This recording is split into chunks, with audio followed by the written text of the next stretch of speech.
Sirens howled through the shattered remains of Cedar Rapids, carving through the thick air heavy with dust, loss, and the echo of dreams torn apart by the tornado that had just torn through the city.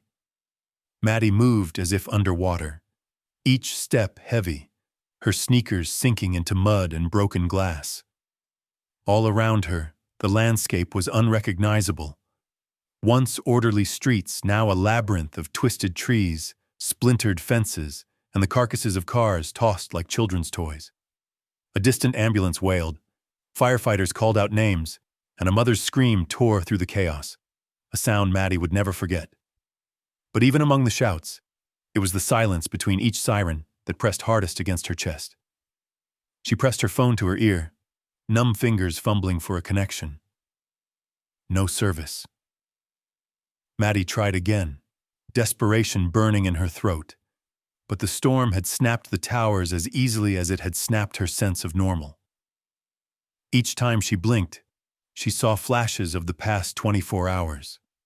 Her family's faces on the last video call, her small apartment's window rattling as the sky darkened, the roof lifting like a lid on a toy box, and then nothing but wind and screaming darkness. Now, the world was strangely quiet except for the wail of suffering and rescue. Maddie stumbled forward, dizzy, clutching a backpack she barely remembered grabbing as she ran for cover. As she passed a ruined pharmacy, the broken windows gleamed with rain and blood, shards glinting like the city's shattered hope. She barely noticed the mud-caked dog limping out from behind a toppled mailbox, until he stopped directly in her path, alert yet shaking, his eyes impossibly bright against the soot and grime. He was a German shepherd, big and battered, one ear standing tall, the other drooping as if too tired to fight gravity anymore. His paws were raw, nails split and bleeding, but there was something unbreakable in his posture. He stood in the middle of the street as if he belonged there, as if he had a purpose that even the storm couldn't steal. For a second, Maddie just stared at him, frozen by the weight of everything lost. The dog, as if sensing her pain, limped closer, his nose cold against her trembling fingers. Without warning, Maddie's eyes filled with tears. The contact, simple, uninvited, real, broke something loose inside her. She dropped to her knees, sobbing, and the German shepherd gently nudged her hand with his snout. There was no judgment in his eyes, only an odd sort of understanding, the kind only those who have survived the same storm can share. Maddie clung to his thick fur, feeling the mud and the warmth and the trembling beneath the surface, both of them battered and lost, clinging to a stranger in the aftermath. She tried to read his faded collar, but her vision was too blurred by tears. A voice crackled from a nearby police radio, reports of gas leaks, a child missing, help needed on 7th Avenue. Maddie swallowed hard, feeling the city's grief as if it were her own. She realized she was not the only one who had lost everything. The dog's chest rose and fell with shaky breaths, his sides heaving with exhaustion, but his eyes never left hers. It was as if he were waiting for her to decide, waiting for her to move. A distant explosion rocked the block, the force rattling the ground beneath her. She looked around, panic flickering. The dog, Axel, she decided on a whim, stiffened and turned, his ears pricking toward the sound of a woman shouting for help. For a moment, Maddie hesitated, every instinct telling her to run the other way, to crawl into the nearest shelter and shut the world out. But then Axel gave a soft, urgent whine, pawing at her knee. Something in his gaze, determined, pleading, alive, dared her to stand up, to be brave. She did. Together they moved through the devastation, Maddie following the dog's sure, limping stride as he threaded his way past overturned bicycles and a mailbox bent in half. All around them, the city seemed to wake from its nightmare. Neighbors pulling each other from the rubble, rescue workers sprinting into collapsed homes. Maddie's heart pounded as they passed a family huddled beneath a piece of plywood, a firefighter covering a child with a bright yellow blanket, a teenage boy screaming into his phone, his face streaked with dirt and tears. Axel stopped suddenly at the intersection of 4th and Main. He looked up at her, and for the first time Maddie realized just how alone they both were. She dropped to his level, cupping his muddy face in her hands. "What now, buddy?" she whispered, the words trembling with all the hope she didn't dare voice. The dog licked her cheek, and in that moment, Maddie felt the first flicker of something she hadn't felt since before the storm. Faith. Not in the world as it was, or even in herself, but in the small, undeniable bond between two survivors who refused to give up. Somewhere nearby, another siren blared, closer this time, and Maddie heard the high, panicked cries of a child. She straightened, nerves jangling, and looked down at Axel, who was already poised to move. The bond was wordless, but absolute. She squeezed her backpack, wiped the grime from her eyes, and followed the German shepherd into the unknown, her first act of courage since the world had come apart. The air was thick with the smell of wet earth and burning insulation, the sound of chaos and desperate hope rising all around. Maddie and Axel moved as one, past downed power lines, abandoned cars, and the hollow-eyed faces of survivors searching for someone to save them. With every step, Maddie felt the old Maddie, the scared, grieving, broken Maddie, begin to fall away. In her place was someone new. Someone who believed, if only for this moment, that even in the wreckage, there was still something worth fighting for. And so, side by side, the girl and the dog ventured deeper into Cedar Rapids, through the aftermath of the storm, and into whatever came next. Two wounded souls drawn together by fate, each carrying the promise of hope, each ready to risk everything for a chance at redemption. The storm's chaos still echoed through every broken window and every flooded alleyway in Cedar Rapids. The battered city felt like the aftermath of a war. But as dawn crept over the horizon, painting the sky in pale stripes of pink and gray, hope lingered, fragile, flickering, but impossible to extinguish. Maddie and Axel pressed on, the world behind them a landscape of torn roofs, shattered glass, and cries for help that refused to fade.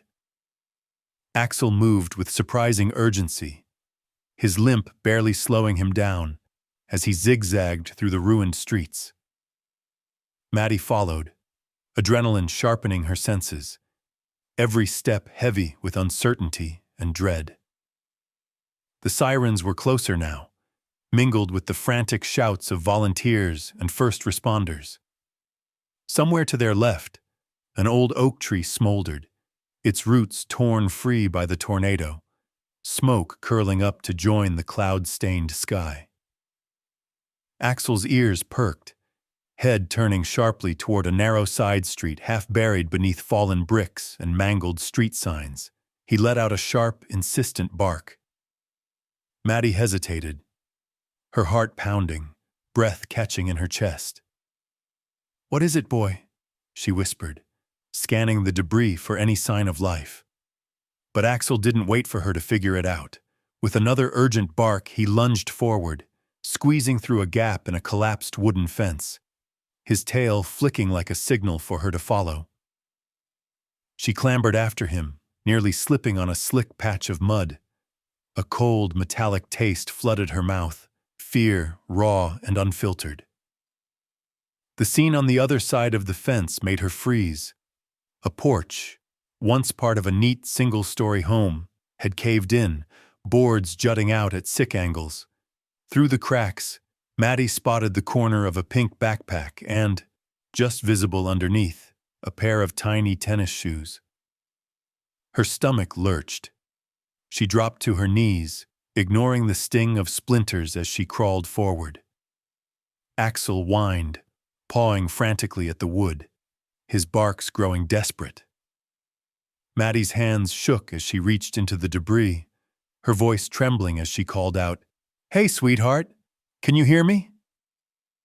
For a moment, there was nothing but the drip of rainwater and the hum of distant sirens. Then, so faint Maddie thought she imagined it, a child's voice whimpered, "Help! Please!" The world snapped into laser focus. Maddie shoved her arm deeper under the porch, whispering, "It's okay, I'm here. I'm not going anywhere."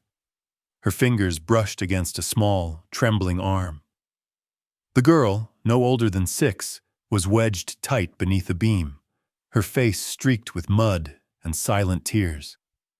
The backpack she clutched was dotted with cartoon cats, now smeared with blood and dirt. Axel pressed himself against the girl, his body a trembling wall of warmth and protection. Maddie worked frantically, prying at the debris, blood blooming on her palms as she tore away the boards. The little girl squeezed her eyes shut, rocking back and forth. "It hurts," she whispered, voice thin as air. "I know," Maddie replied, barely holding back her own tears. "But I promise you're not alone." A distant crash, someone breaking a window or maybe a roof finally giving way, reminded Maddie that every second mattered. She fought to clear the rubble, her muscles burning, sweat pouring down her face. The air felt thick, heavy with the weight of what could be lost if she failed. Finally, with a grunt and one last desperate heave, Maddie managed to slide the beam far enough to pull the girl free. Axel stayed pressed close, licking the child's cheek, coaxing her back from the edge of panic. Maddie pulled the girl into her lap, cradling her gently. "What's your name?" she asked, brushing hair from the child's eyes. "Lily." The girl's voice was barely audible, but she clung to Axel with surprising strength, burying her face in his matted fur. "Don't let him go," she pleaded, sobbing now, each breath a shudder. For a moment, time hung suspended. Maddie felt the heat of Lily's tears soaking her shirt, the steady grounding presence of Axel at her side, and the fragile, almost miraculous hope that somehow they had all survived. She whispered soft, nonsense words, rocking Lily gently. The air around them seemed to ease just for a moment, the chaos receding as kindness took its place. A sudden shout split the silence. Rescue workers in bright vests appeared, climbing over the ruined fence. "Over here!" Maddie called, her voice rough with emotion. Paramedics rushed in, working quickly to check Lily's pulse and bandage a gash on her leg. But when they tried to lift her onto a stretcher, Lily clung tighter to Axel, wailing, "No, don't take him, please!" One of the paramedics, a burly man with a gentle smile, knelt beside her. "It's okay, honey. He's your hero. He can ride with you." Word spread like wildfire. A stranger and her dog had pulled a child from the rubble. A miracle dog, saving lives where hope was in short supply. As Maddie watched the rescue workers carry Lily away, she felt a strange mix of exhaustion and fierce pride. Axel leaned against her, head low, tail wagging weakly. Together they stood in the heart of a city changed forever. Maddie barely registered the camera flashes or the news crews that began to gather, desperate for stories of survival. To her, it was enough to know that Lily was safe, that for one brief, shining moment, the storm hadn't won. She knelt, wrapping her arms around Axel's neck. "You did good, boy," she whispered, voice raw. "You saved her." Axel nuzzled her cheek, his breath hot and steady, but there was no time for rest. A volunteer handed Maddie a bottle of water, gratitude shining in his eyes. "You and that dog, you're heroes. Maddie shook her head, but he just smiled. We need people like you. Come with us. There are more out there. Maddie looked at Axel, her decision already made. The city still needed them, and somewhere beneath the debris, more lives waited to be found. As Maddie and Axel set out again, their bond forged in urgency and survival, the sun broke through the clouds. For the first time since the storm, light streamed across Cedar Rapids. Brighter, it seemed, for all the darkness that had come before. Maddie knew the battle was far from over, but now hope marched at her side, paws muddy and heart unbreakable, ready for whatever came next. Night fell heavy over Cedar Rapids, swallowing the city in a hush so profound it seemed the world was holding its breath. Floodlights from rescue trucks cast harsh shadows across the twisted ruins, and the hum of generators was broken only by the distant moan of sirens and the shuffling of exhausted survivors. Maddie followed the Red Cross volunteer through the shattered double doors of Roosevelt Middle School, now transformed into a makeshift shelter. Inside, the scent of sweat, wet dog, and antiseptic mingled in the stale gymnasium air. Maddie's footsteps echoed as she entered. Axel pressed tight to her side. Cots lined the basketball court. Families huddled together, some clutching blankets, others cradling silent grief. Volunteers moved quietly, dispensing water, sandwiches, and comfort. It was a patchwork of hope, stitched together from strangers and necessity. Maddie found a corner near the bleachers, setting down her battered backpack. She reached for her phone, hands still shaking, and dialed her parents' number in Florida. The line rang, then clicked to voicemail. Her mother's recorded voice, so familiar, so far away, made Maddie's throat tighten. She whispered into the phone, "Mom, Dad, I'm okay. I don't know when I'll get out. Just keep calling back, please." She didn't dare say more. The knot in her stomach twisted as she hung up, leaving her message drifting in the void. Axel, still restless even after the day's chaos, circled twice and lay down beside her cot. He nudged Maddie's foot with his nose. For the first time, she noticed the small cuts along his legs, the mud caked deep in his fur, the way his breathing was shallow but even. She found an old towel in her pack and began wiping him down, murmuring softly as she worked. "You did good today, boy. Real good." Axel closed his eyes, trusting her, his body gradually relaxing beneath her hands. The gym lights dimmed to a sleepy yellow. In the far corner, a toddler began to cry, startled awake by a nightmare. Axel's head snapped up, ears pricked. Without a word, he padded across the gym, weaving through cots and scattered shoes. He stopped beside the frightened child, settling onto his belly. The toddler's mother looked wary at first, but then the little boy reached out, tiny hand buried in Axel's fur. Within minutes, the tears faded, replaced by slow, steady breathing as the boy drifted back to sleep. The mother mouthed, "Thank you," across the room. Maddie managed a weak smile, a warmth blooming in her chest. Axel became a silent presence that night, moving from cot to cot, lying beside children who couldn't sleep, offering comfort without words. Some survivors traced the outline of his ears in the dim light. Others simply pressed a hand to his side, finding solace in his steady heartbeat.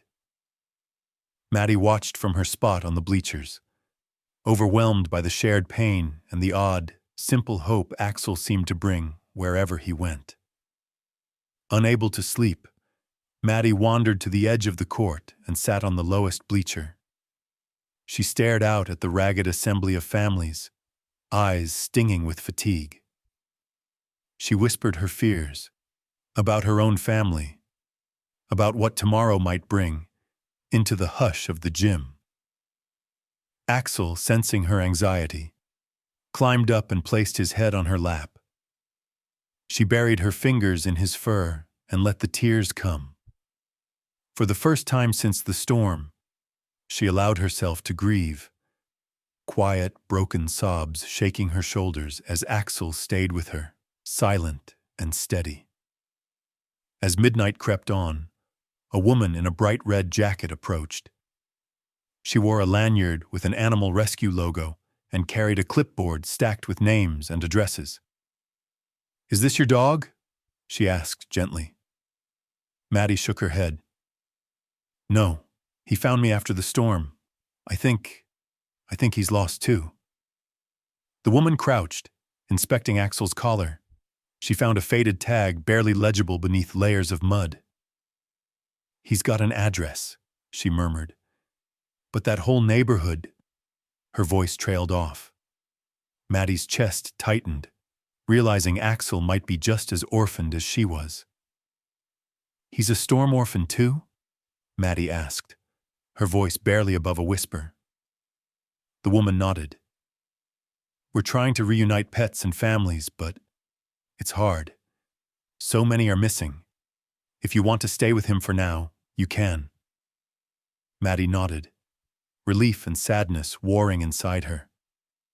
She wasn't sure if she was saving Axel or if Axel was saving her. Later that night, as the shelter quieted to the rhythm of soft breathing and muffled cries, Maddie drifted to sleep with Axel pressed close. Her dreams were tangled, images of wind and splintered wood, flashes of her parents' faces, the feel of Axel's heartbeat against her palm. She awoke before dawn, the gym still shadowy and silent, the world caught between heartbreak and the first hint of healing. Morning brought new arrivals, families rescued overnight, their eyes wide with the shock of survival. Maddie helped a woman whose hands shook too badly to open a water bottle. Axel played with a girl who'd lost her teddy bear in the storm, letting her braid his fur and giggle for the first time in days. The animal rescue worker returned, this time with a soft blanket and news. "Axel's address is gone. He's got no one left either. But dogs like him, they always find a way to help." Maddie looked around the gym, at the strangers who were slowly becoming friends, at the scars and the beginnings of smiles, at the bond she shared with a dog who had lost everything but still found ways to heal others. She realized then that the storm hadn't just torn things apart. It had knit people together in ways they'd never expected. She stood, stretching her aching limbs, and called Axel to her side. "Come on, partner. Let's see who needs us next."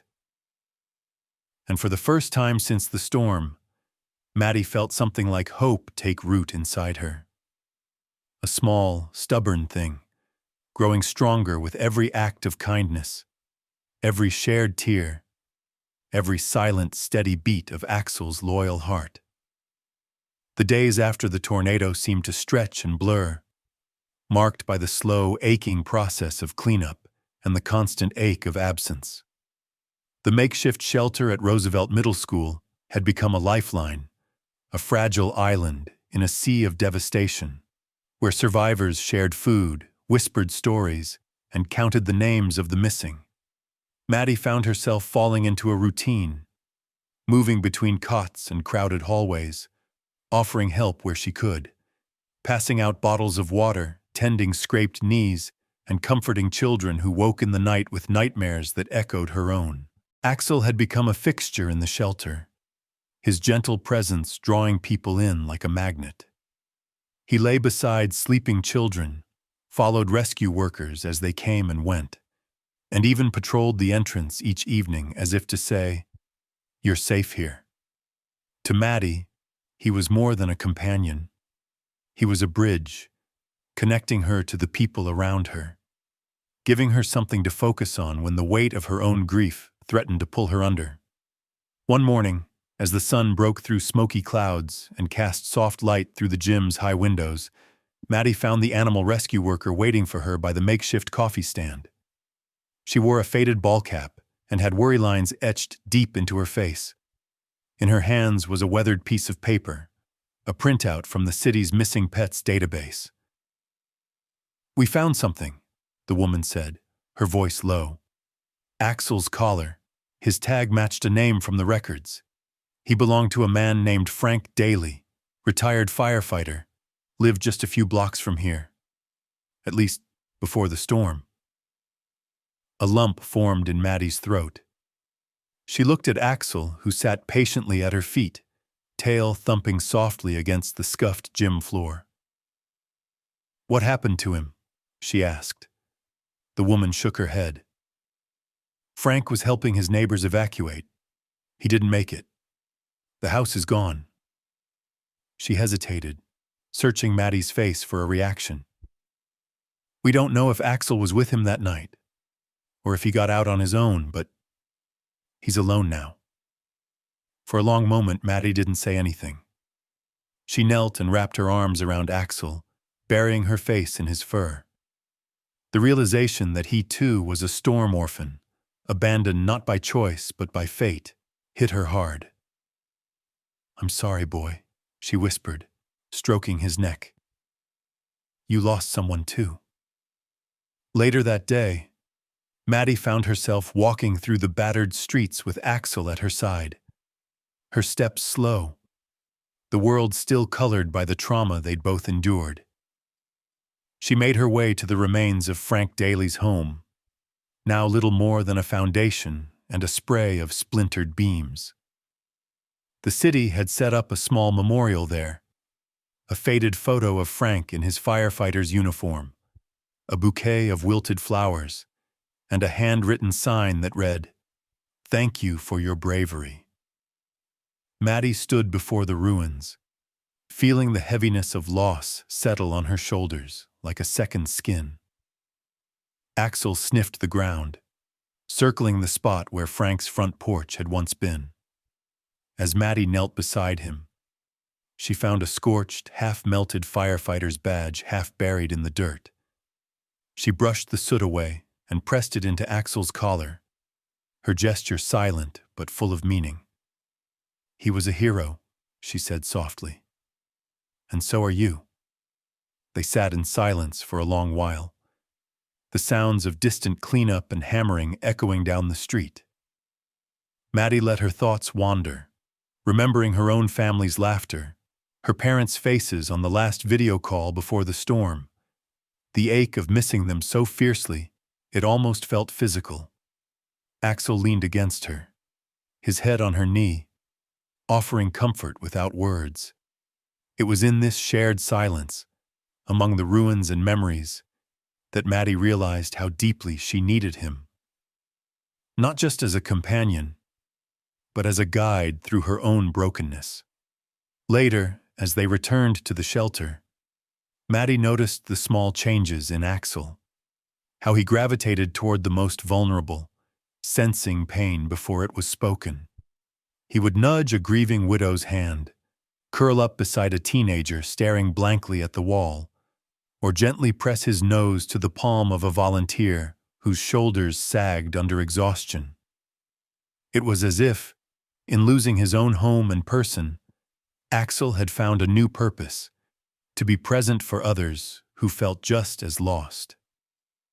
That night, Maddie lay awake on her cot, listening to the hush of the shelter. She thought about the choices ahead.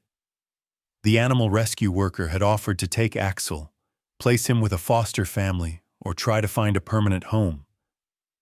But Maddie's heart rebelled at the idea of letting him go. He had already saved her life in more ways than one. She realized she didn't just want to foster him. She wanted to follow him, to see where he felt needed next. Maybe together, they could help more than just themselves. By morning, Maddie had made up her mind. She approached the animal rescue desk, filling out the paperwork to become Axel's guardian, at least for now. "He leads, I follow," she said with a shy smile. "I think he knows where we're supposed to be." The rescue worker nodded, understanding in her eyes. "Sometimes the ones who've lost the most have the biggest hearts. He's lucky to have you." and you're lucky to have him. As the sun rose higher, Maddie felt a shift inside her, like a door opening, letting in a sliver of light after days of darkness. She and Axel stepped out into the street, side by side, not sure what the next day would bring, but certain they would face it together. The past would always linger, like ghosts in the rubble, but the future, uncertain as it was, now held the promise of healing. Not just for Maddie and Axel, but for everyone they would meet along the way. The days following Maddie's decision to stay with Axel blurred together in a rush of sirens, shifting shadows, and the collective will to survive. News of their rescue had spread quickly, first among the volunteers, then in the wider community.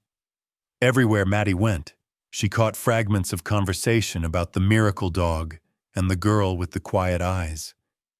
People stopped her in the street to say thank you, or just to touch Axel's head, as if hoping some of his luck would rub off on them. But Cedar Rapids was still a city in crisis.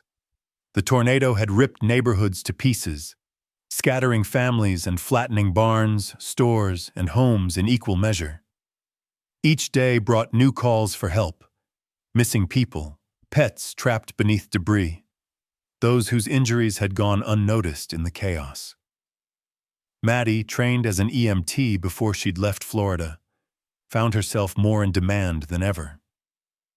Axel, too, was quickly welcomed by the teams of volunteers and first responders who crisscrossed the battered streets. On a damp morning just after dawn, Maddie and Axel joined a search crew gathering outside a church that had somehow survived the storm. The group was a mix: firefighters, construction workers, teachers, teenagers, all united by loss and the drive to help. Someone handed Maddie a hard hat and a fluorescent vest. "We could use your skills," a woman said, nodding at Axel. "He's got a nose for trouble, or maybe for hope." Axel was eager, tail wagging as he sniffed the air, eyes alert for any sign of distress.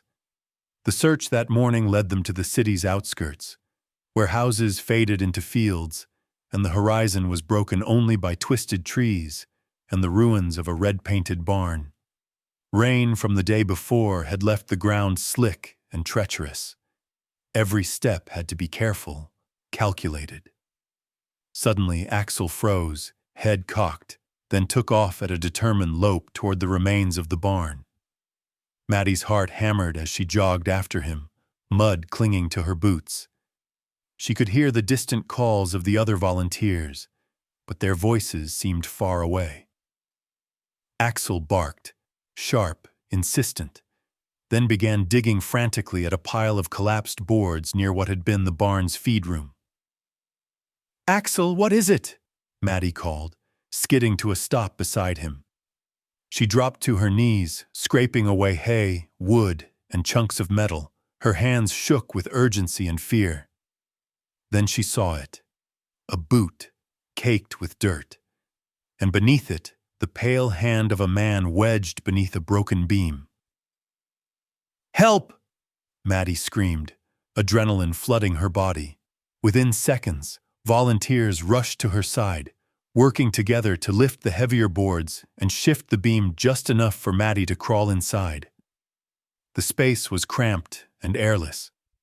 She could smell gasoline and earth, the metallic tang of blood. The man, a construction worker by the look of his clothes, was unconscious, his face gray, lips cracked and dry.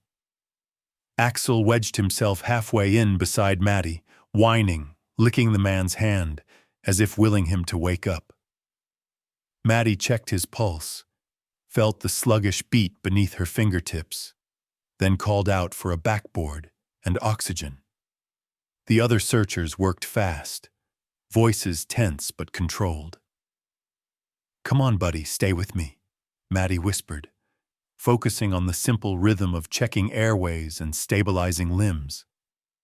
Axel's presence was a balm, keeping her centered as the world narrowed to the trapped man's labored breaths. The rescue took what felt like hours, an agonizing dance of leverage and luck as they shifted boards, bracing for each groan of stressed wood above. Rain began to fall again, drumming on the tin roof shards and making everything slippery. Maddie wiped sweat and water from her eyes, refusing to give up. At last, with a final heave and the combined effort of 6 volunteers, they slid the man out onto a makeshift stretcher. Axel refused to leave his side, lying down beside the stretcher even as the paramedics worked. Maddie watched, pride welling in her chest, as the crowd of searchers gathered around. "That dog," someone muttered, shaking their head in disbelief. "He's got the instincts of a pro."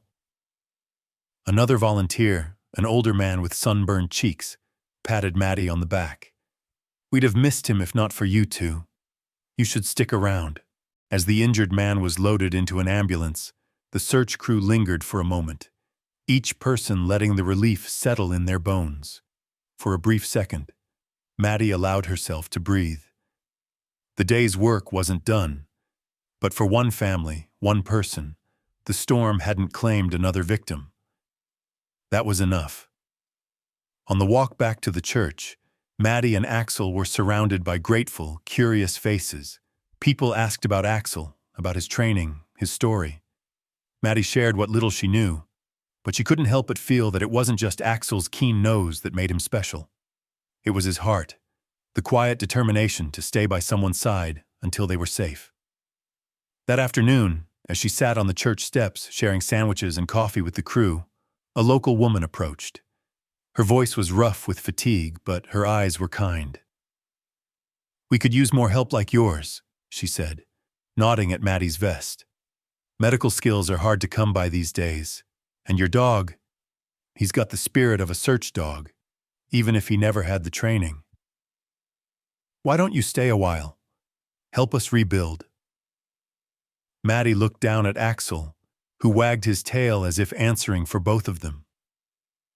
She nodded, feeling a surge of belonging she hadn't known she was missing. Cedar Rapids was no longer just the place she'd survived a storm. It was becoming home, a community knit together by courage, pain, and the stubborn hope that tomorrow could be better. That evening, as dusk settled over the city and the search crews trickled back to their own families, Maddie and Axel lingered in the quiet. The world still bore the scars of disaster, but the spirit of those who remained was stronger than anything the tornado had torn apart.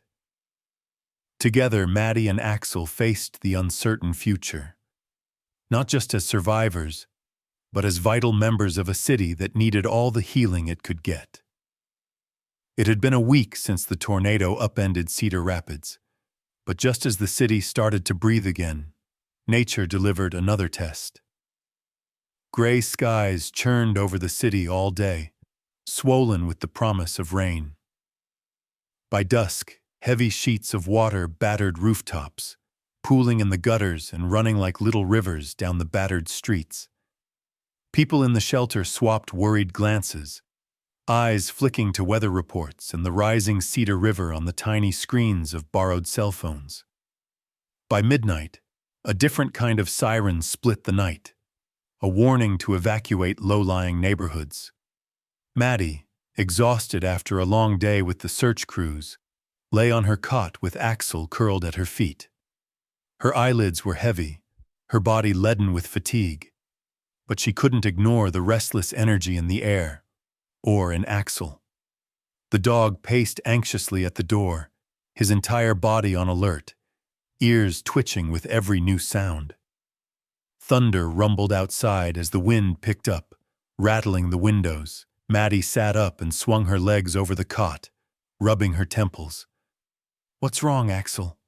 she murmured, but the dog was already moving, nose pressed to the seam of the door, tail stiff with tension. Moments later, a volunteer burst into the gym, breathless. "Flooding's getting bad. They need help near the river," she called out. "There's still people missing." Axel barked, sharp and insistent, then bolted for the exit as soon as the doors swung open.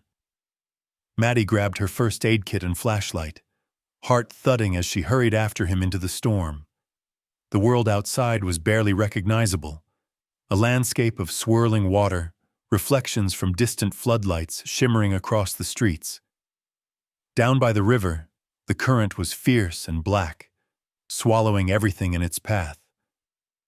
Debris floated by, trash cans, branches, even the mangled remains of a fence. Axel splashed ahead, nose high, body taut with purpose. Maddie called out warnings to a group of volunteers struggling to secure sandbags, then plunged after Axel as he veered toward a row of trailers half submerged by the rising water. The wind whipped rain into her eyes, turning every breath to mist. "Careful!" someone shouted, but she barely heard. Her entire focus narrowed to Axel's muddy shape darting through the night. Suddenly, Axel stopped dead, barking and digging at the door of a trailer that had nearly tipped on its side. Maddie's heart lurched as she reached the wreckage, shining her flashlight through a cracked window. Inside, a baby carrier sat half-submerged on the floor.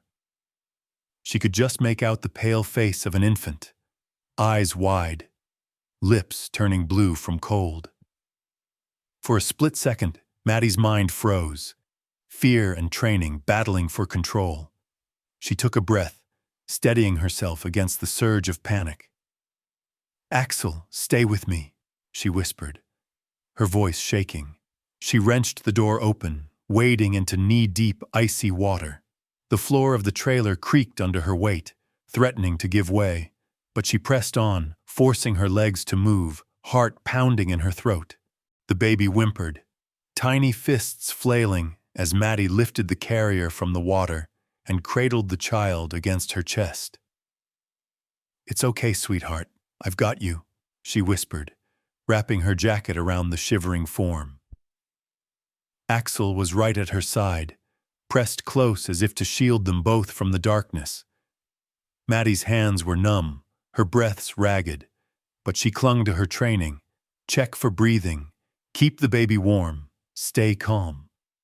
Outside, the water was rising fast, tugging at her legs as she tried to make her way back to solid ground. Maddie slipped, nearly falling, but Axel lunged forward, teeth catching her sleeve, steadying her just long enough for her to find her footing. Together they struggled back toward the volunteers waiting on the edge of the flooded street. Someone threw a blanket around Maddie's shoulders and took the baby from her arms, voices urgent as they radioed for an ambulance. "Where did you find her?" a firefighter demanded, eyes wide with disbelief. Maddie could barely answer, her whole body trembling, adrenaline still surging. "Axel led me there," she managed, voice cracking. "He saved her life." Word spread quickly, the story of the miracle dog and the woman who followed him, rescuing a baby from the jaws of the flood. Reporters arrived, shining bright lights in Maddie's eyes, firing off questions, but she barely registered any of it. All she could focus on was Axel, standing beside her, chest heaving, fur soaked through but eyes shining with purpose. The rescue made the front page of the next day's newspaper. "Dog and stranger save infant from flood." Strangers stopped Maddie on the street, shaking her hand, hugging her, thanking her with tears in their eyes. Some offered her places to stay, hot meals, or even jobs, but Maddie refused any reward. "It wasn't just me," she'd say, resting her hand on Axel's head.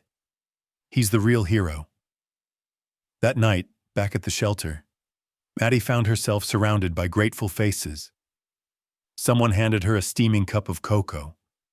A little girl pressed a crayon drawing into her palm, a picture of Axel standing in the rain, a baby in his mouth like a storybook guardian. Maddie tacked the drawing above her cot and smiled through her exhaustion. As the gym quieted, Maddie curled up on her cot. Axel pressed close, both of them shivering but alive. For the first time since the tornado, she let herself hope. not just for survival, but for something more. She whispered to Axel, her voice soft but steady. "We're going to be okay. I know it." In that moment, as the last echoes of the storm faded and dawn crept over Cedar Rapids, Maddie realized that sometimes hope doesn't roar. Sometimes it comes on quiet paws, in the steady heartbeat of a dog who refuses to give up, and the determination of those who choose to follow wherever hope leads. As the days passed and the city slowly dug itself from the debris, Maddie and Axel became more than just survivors. They became symbols of resilience and hope. The story of the night at the river spread quickly, and people started to see Maddie not as a stranger, but as one of their own. The gym at Roosevelt Middle School transformed from a place of triage and trauma into a kind of community center. People brought in food, played music in the evenings, and children who had once clung to their mother's legs now ran laughing between the cots, Axel trailing behind them, tail wagging. One morning, the mayor herself arrived, trailed by a few city officials and a photographer. She shook Maddie's hand and scratched Axel's head, then knelt to speak to a group of children drawing with colored pencils at a folding table. "We're so grateful for you," she said softly. "You're not just helping our city heal. You're inspiring us to believe in it again." Maddie blushed, unsure how to respond, but the mayor just smiled and handed her an invitation to a gathering the next week, a proposal for a permanent memorial honoring all those saved by courage and kindness. The warmth of community was new to Maddie. She'd grown up always moving, military base to military base, rarely in one place long enough to make friends. Now, every morning, she awoke to the sound of Axel's quiet breathing and the laughter of children, and felt something inside her begin to knit back together. She volunteered at the makeshift school in the shelter, teaching basic first aid and helping children process their fears through drawing and storytelling. Axel was always by her side, greeting each child as if he remembered their individual losses, always knowing which ones needed him the most. One day, as the sun filtered through dusty windows, Maddie noticed Axel lingering by the gym's exit. A teenage boy, tall, thin, his dark hair falling over his eyes, stood there, hands shoved deep into his pockets. He looked lost, shrinking into the shadows even as the world moved on around him. Maddie recognized him from earlier roll calls. Eli, 13, whose father had died in the tornado. He hadn't spoken a word since being brought to the shelter. Axel approached Eli with gentle, slow movements. The boy flinched at first, then stood rigid, as if expecting to be scolded or ignored. Axel sat a few feet away, head tilted, waiting. Slowly, Eli knelt beside him, never meeting Maddie's eyes. Axel leaned in, pressing his nose to Eli's trembling hand. For a long moment, nothing happened. Then, with a sigh that sounded almost like surrender, Eli buried his face in Axel's fur, shoulders shaking. Silent tears soaked Axel's coat, and Maddie felt her own throat tighten. Later, she sat down next to Eli, careful not to crowd him. "He likes you," she offered quietly. Eli didn't answer, but he didn't pull away either. Axel simply stayed, a silent sentinel through Eli's storm. Over the next few days, Maddie found opportunities to connect. A game of cards, a quick trip to the cafeteria, a quiet walk around the school grounds. Eli never spoke, but he started to follow Maddie and Axel, shadowing them as they worked. The turning point came one afternoon, when a woman arrived at the shelter searching for her nephew. She had driven through the night from Illinois, frantic and barely coherent with worry. As soon as she saw Eli, she burst into tears, gathering him into her arms. For the first time, Maddie saw Eli cry openly, this time not just from grief, but from the shock of reunion, the weight of hope and sorrow finally too much to bear. Axel, tail thumping, pressed close, sharing in the moment. With Eli safely reunited with his family, Maddie realized that her role in Cedar Rapids was changing. She was no longer simply surviving. She was helping others heal, sometimes in ways as simple as listening, sometimes as profound as reuniting families.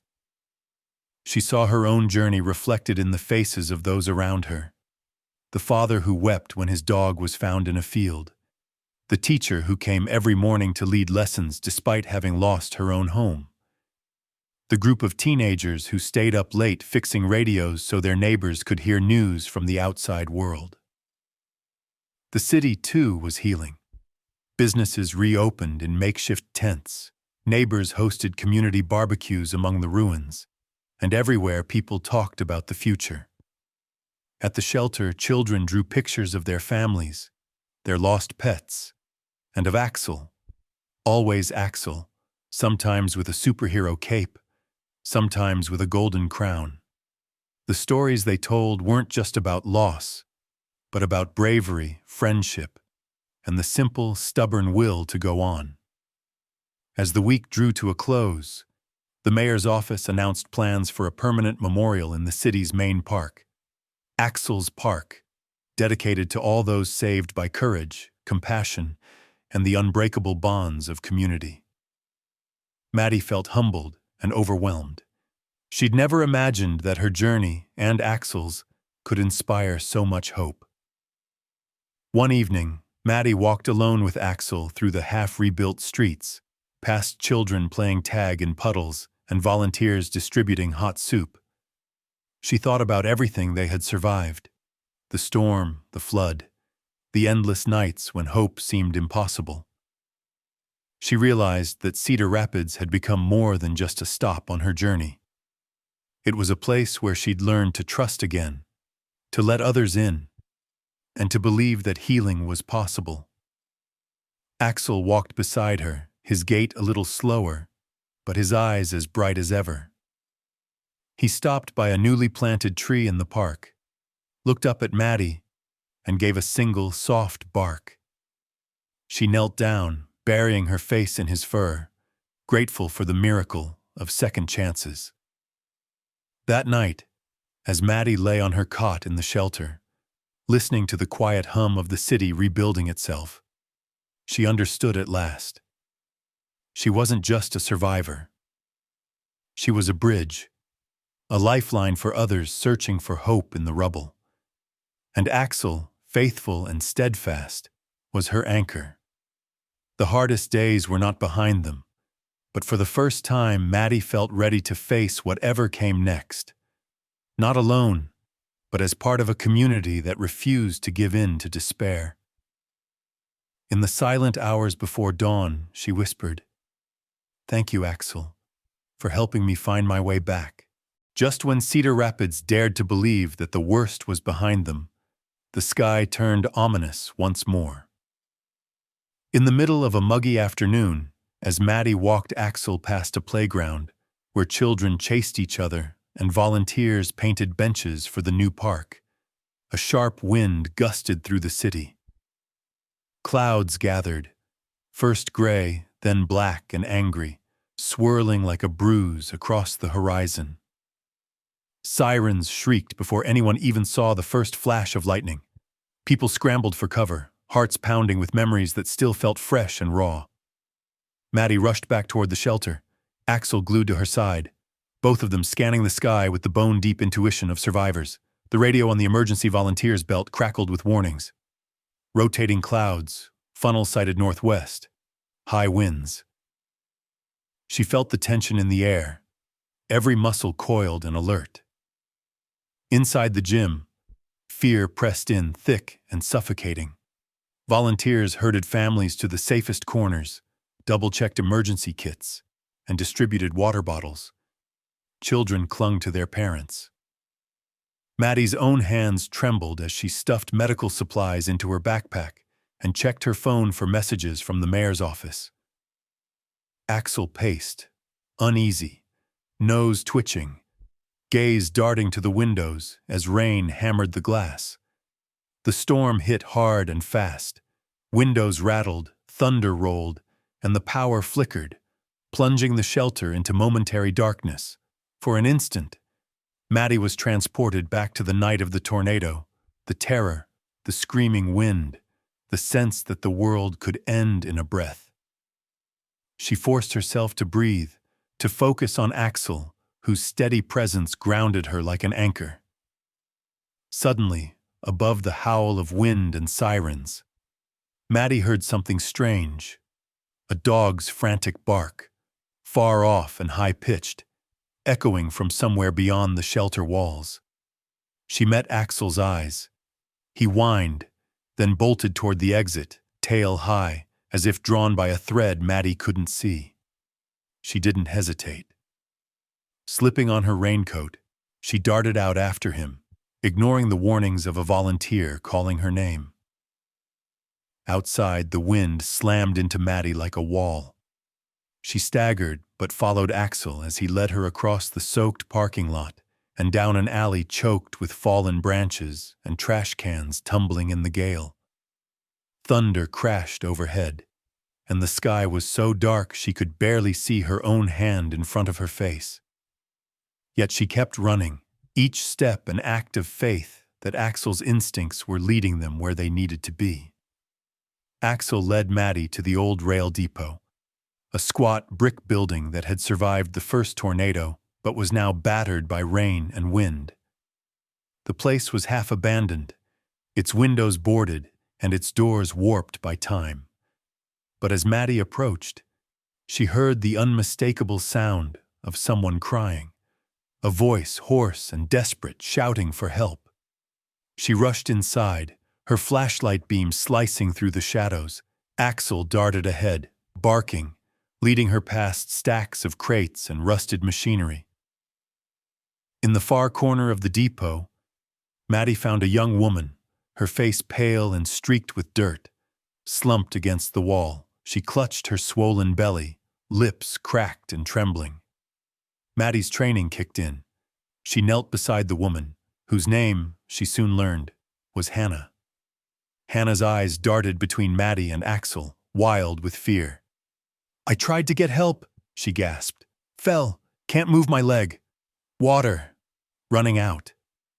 Maddie saw the twisted angle of Hannah's ankle, the torn fabric of her pants, and the blood soaking through at her calf. She took Hannah's hand, squeezing it gently. "You're safe now. I'm Maddie. This is Axel. We're going to get you out of here." Outside, the storm raged even fiercer, rain drumming on the depot's metal roof so hard it sounded like machine gun fire. The wind picked up again, shaking the building's old timbers, and somewhere above, Maddie heard the ominous groan of a roof beam coming loose. They didn't have much time. Axel whined, pacing by the door as if urging them to hurry. Maddie quickly splinted Hannah's ankle using strips of her own shirt and a broken mop handle she found behind a crate. Every second was precious. "We have to move now," Maddie urged, her voice tight with urgency. With Axel leading the way, Maddie slung Hannah's arm over her shoulders, gritting her teeth as they staggered toward the exit. Just as they reached the door, there was a sickening crack from above. Maddie looked up in time to see a section of the depot's roof collapse, sending a cascade of boards and debris crashing down. She shoved Hannah forward, stumbling as a heavy beam clipped her shoulder, sending lightning bolts of pain through her arm. For a breathless second, Maddie thought they wouldn't make it, but Axel doubled back, barking and nipping at Maddie's heels until she regained her footing. Gritting her teeth, Maddie pushed Hannah out into the storm, Axel shielding both of them as debris rained down around them. They ran, half carrying Hannah, until they reached the safety of the alley. Maddie collapsed to her knees, gasping, as volunteers who had seen their escape rushed to help. They pulled Hannah onto a stretcher, checking her vitals, murmuring words of thanks to Maddie and Axel. Hannah grabbed Maddie's hand, tears running down her face. You saved us. You didn't have to. Maddie shook her head, barely able to speak past the lump in her throat. We look out for each other here. It's what this place is about. As the storm finally passed, leaving broken branches and shattered glass in its wake, Maddie stood in the rain, bruised and battered, but alive. She looked down at Axel, who leaned against her leg, mud-caked but wagging his tail as if he'd just won a prize. For the first time, Maddie felt the full weight of what they'd accomplished, not just for Hannah, but for herself. She hadn't run from the fear, she'd faced it, and in doing so, she'd found a kind of strength she'd never known she possessed. Back at the shelter, word spread quickly about the rescue at the depot. Hannah and her unborn child would be okay. Maddie and Axel, once strangers and storm orphans, were now celebrated as heroes again. But Maddie didn't feel like a hero. She felt like a survivor, grateful for the chance to give back, and for the dog who, through every storm, had led her not just to others, but to her own healing. In the quiet after the storm, with Cedar Rapids bathed in a fragile morning light, Maddie and Axel rested together. For the first time, she allowed herself to believe, not just in survival, but in the power of courage, love, and second chances. The second storm faded as quickly as it had come, leaving Cedar Rapids trembling but unbroken. For days, volunteers roamed the streets, helping neighbors clear debris, sharing stories of near misses and unexpected heroics. At the heart of it all were Maddie and Axel, no longer just survivors, but part of the town's new lifeblood, a living reminder that hope could survive even the harshest storms. As the city rebuilt, the mayor's promise of Axel's Park became a reality. What had once been a muddy lot littered with storm-broken swings and fallen trees was now being transformed into a sanctuary for both people and their pets. Every morning, children arrived early with shovels and gloves, planting flowers and saplings, painting benches with the names of their lost animals and loved ones. Adults worked side by side, trading coffee, stories, and laughter, forging friendships stronger than any disaster could break. Maddie threw herself into the work, her days a whirl of digging, organizing supply drives, and planning community events with local teachers and volunteers. She found herself at the center of a group effort that was part healing, part celebration of resilience. The Red Cross shelter slowly emptied as families moved back into repaired homes, but Axel's Park remained a daily gathering place. Maddie and Axel made their rounds each day, checking on the new plantings, greeting everyone who arrived, lending a hand where it was needed. On the day of the park's dedication, the air was bright and crisp. Maddie stood near the new entrance, hands stuffed in her jacket pockets, watching as a crowd gathered beneath the Axel's Park sign. There were banners and balloons, tables stacked with home-baked cookies, and a local band playing quietly in the background. Children darted between the trees, some clutching drawings of Axel, others running with their dogs, the sound of their laughter ringing through the air. The mayor took the small stage, calling everyone to gather round. Her voice, usually brisk and formal, was soft with emotion as she spoke. "This park is not just a place for play," she said, looking out over the crowd. "It's a testament to what happens when we care for one another. It's about remembering what we've lost, but more importantly, about what we've found in each other." She turned to Maddie, inviting her forward. Maddie's heart pounded as she stepped onto the stage, Axel by her side, head held high. She took a breath, feeling the warmth of the sun and the weight of so many eyes. She looked out over faces familiar and new, families reunited, children she'd helped teach, people who had once been strangers but were now friends. Her voice trembled at first, but grew steadier with each word. "When I first came to Cedar Rapids, I didn't know a soul," she began. I was lost, hurting, and alone. But then I met Axel. He showed me that healing isn't just about fixing what's broken. It's about building something new, together. Every rescue, every small act of kindness, every late-night conversation in the shelter, those moments were lessons. They taught me about trust, about letting others in, about believing in the good in people even when things feel hopeless. She looked down at Axel, who sat at her feet, eyes bright and tail wagging. Axel's gift was never just about finding people in the rubble. It was about showing us the courage it takes to keep going, to reach out when someone else is hurting, to remember that even in the darkest times, we're not alone. Healing comes in the little things, sharing a sandwich, holding a hand, sitting quietly with someone when there's nothing left to say.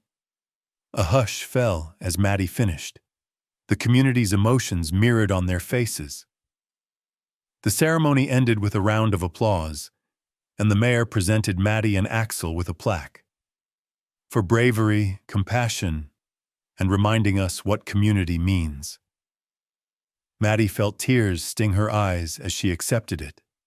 But this time they were tears of gratitude, not loss. As the celebration unfolded, Maddie wandered the park, talking with families who had once been strangers. She listened to a woman describe how Axel's gentle presence had calmed her son's nightmares. She watched a group of teenagers set up a little free library under a tree Axel liked to nap beneath.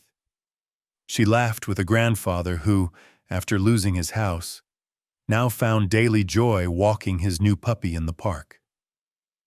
Later, as the sun began to set, Maddie found a quiet moment to sit on a bench. Axel sprawled at her feet, his muzzle silvered with age and dusted with crumbs from a stolen cookie. She watched the children play and felt the gentle ache of healing, a process that had taken time, patience, and more courage than she'd ever thought possible. She thought about everything Axel had taught her, that vulnerability was not weakness, that even the deepest wounds could be mended, and that true strength was found in connection, not in standing alone.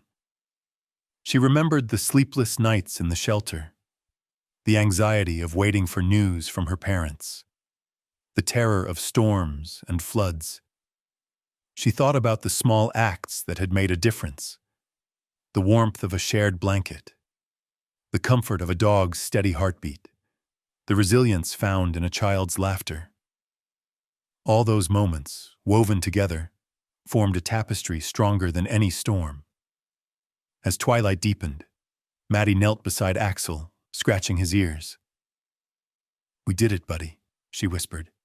"Not just the rescues, the healing too." Axel blinked slowly, then rested his head on her lap, his breathing deep and peaceful. She looked out at the park, at the living proof of hope, rebuilt not in a rush, but in steady, stubborn acts of love. In the end, Maddie realized, Axel's true legacy wasn't just the lives he'd saved, but the hearts he'd changed. Cedar Rapids was different now, stronger, softer, more united. Maddie herself was different, transformed by pain but also by joy. She finally understood that the deepest wounds are often healed not by grand gestures, but by showing up again and again for one another. And as night fell, a gentle breeze rustled through the new trees of Axel's park, carrying with it the laughter of children, the comfort of community, and the quiet certainty that, together, they could weather any storm. 1 year later, Cedar Rapids bloomed with a life and vibrancy that few could have imagined in the wake of disaster. Summer sunlight shimmered on the river, children's laughter rang from every corner of Axel's park, and trees once stripped bare now spread a canopy of gentle green. The scars of the tornado and the floods remained. Here a twisted street sign left as a memorial. There the stone foundation of a house now grown over with wildflowers. But the city wore its wounds like badges of courage, testaments to everything that had been lost and everything that had been rebuilt. Maddie strolled along the park's winding path, waving to families picnicking under the oaks and dog walkers tossing tennis balls on the fresh grass. Axel walked at her side, his fur streaked with gray now, but his posture still noble, his eyes as bright as the first day they'd met. He had become something of a local legend, the heart of a healing community, a mascot, a hero, a friend to all. Every day brought fresh reminders of how far Maddie had come.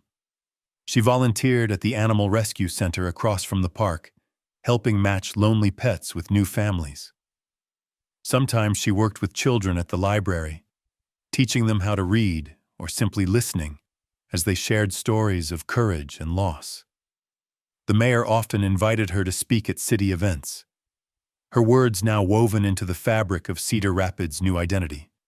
Yet Maddie always found her truest peace in the simple, quiet moments, sharing coffee with neighbors, planting flowers by the bronze statue of Axel at the park's entrance, watching the sunset with her old friend stretched out at her feet. The statue itself had become a gathering place, a symbol of resilience. It depicted Axel mid-stride, tail wagging, a look of gentle alertness in his sculpted eyes.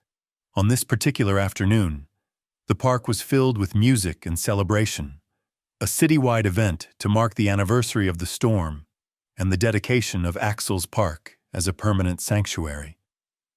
Maddie felt a deep, quiet pride as she watched the crowd gather. Teachers with their classes, construction crews who'd helped rebuild homes, families whose lives had been forever changed by acts of bravery and kindness. During the ceremony, the mayor gave a short, heartfelt speech, then invited Maddie forward for closing remarks. Maddie stood at the base of Axel's statue, sunlight dappling her hair, and looked out over the crowd. She saw faces from every chapter of the journey, children who had once clung to her hand in fear, adults who had been strangers but were now friends, and volunteers who had become family. She took a breath, letting the moment settle. 1 year ago, she began, her voice strong but full of emotion. This park was nothing but broken ground and fallen branches. Back then, I was lost. I didn't know if I could keep going, or if there was anything left to hope for. But Axel taught me that hope is something we build together, one small act at a time. It's not about never feeling afraid. It's about reaching out when you see someone who's hurting, and letting others reach back to you. She paused, meeting the eyes of a little girl near the front, then continued. Axel showed us that healing is possible, not because storms stop coming, but because we don't give up, because we find the courage to care for each other, to start again, and to believe that even in the darkest moments, there's a light waiting to break through. A hush swept the crowd, broken only by the bark of a puppy and a soft breeze in the trees.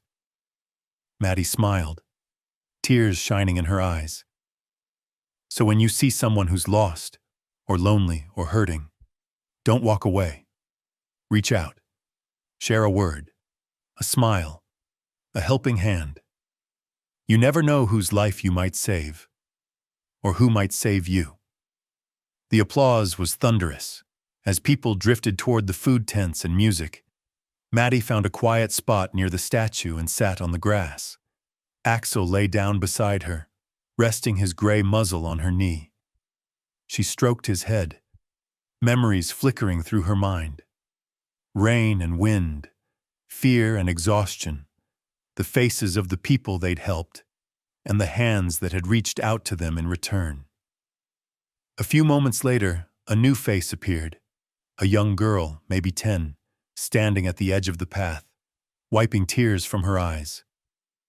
Maddie recognized the look, the disorientation of loss, the quiet ache of missing something or someone. Without hesitation, she reached out her hand, offering the same comfort that Axel had once given her. The girl hesitated, then took Maddie's hand, letting herself be drawn into a circle of warmth and kindness that radiated from Maddie, Axel, and everyone who had found healing in this place. As the sun dipped low over Cedar Rapids, Maddie watched the park come alive. Children playing, dogs barking, neighbors talking and laughing. She felt the old pain, but also the steady presence of something new. Gratitude, peace, and the sure knowledge that hope was not just a memory, but a living, breathing thing, born of struggle, nurtured by love, and passed from one person to the next. Axel, gentle and steady, lay surrounded by children, his eyes shining with purpose. He'd become more than a survivor or even a hero. He was the keeper of second chances, a reminder that every storm, no matter how fierce, would eventually give way to calm. As dusk settled, Maddie walked the path home with Axel at her side. She knew there would be other storms in life, other nights that felt endless, other wounds that would take time to heal. But now she faced the future with open eyes and an open heart, ready for whatever the world might bring, just as Axel had always been. And so, under the Iowa sun, among friends and strangers alike, hope walked again, stronger, brighter, and more enduring than ever before.